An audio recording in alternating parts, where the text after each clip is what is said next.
Every single month, 1 million young people in India enter the workforce. It is a demographic influx unlike any other on the planet. This should be a moment of national strength.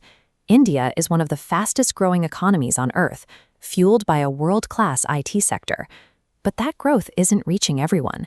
Youth unemployment sits at 15.2%, and employers report that half of all new graduates lack the specific skills needed to be hired. This gap between the volume of new workers and the available roles is creating a bottleneck in the national job pipeline. Young Indians are reacting to this friction in the private sector by looking backward, searching for a stability the corporate world no longer provides. A recent survey shows that 80% of job seekers now explicitly prioritize the stability and pension of a government role over a career in tech or corporate management. The competition for these limited bureaucratic positions is intense. Millions of applicants spend years of their lives fighting for a fraction of available openings. This drive for public sector work is a direct response to the instability currently defining the modern private market. For decades, the standard path to the middle class was the entry-level IT role, routine coding, data entry, and basic monitoring performed in massive corporate offices. But that path is narrowing. Artificial intelligence now performs 37% of entry-level tasks in India, a rate moving faster than the global average. The technology is evolving into agentic AI, autonomous systems that can manage data warehouses and fix errors without human input. By managing themselves, these agents remove the need for the large-scale human monitoring teams that previously drove India's hiring booms.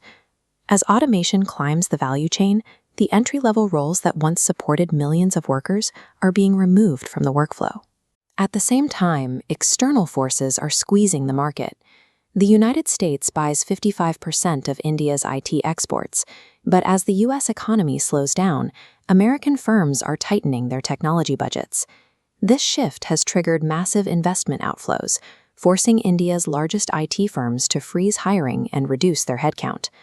The fallback for these workers, manufacturing, isn't ready to receive them. The sector contributes only 13% to India's GDP, leaving it unable to absorb the surplus labor.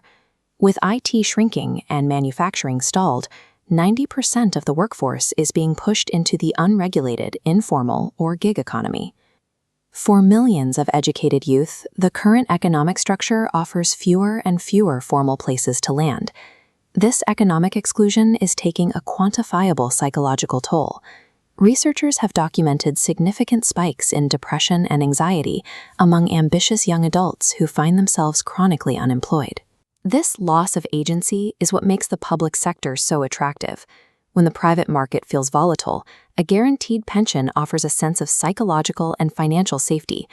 The rush toward government jobs is a rational response to the trauma of an increasingly hostile job market. The jobs of the future aren't disappearing, but their nature has changed.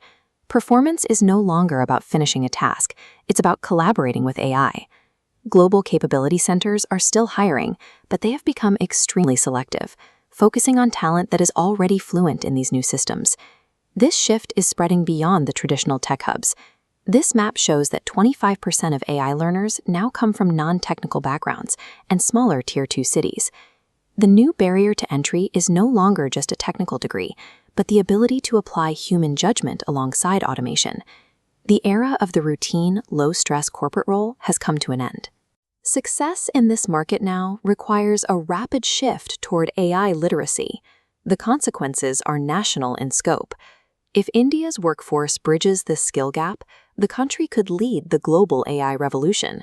The alternative is an era of socio-economic friction, where millions of educated citizens remain frustrated by their inability to find productive work. India's future depends less on the power of the technology it builds and more on how quickly its people can learn to work with it.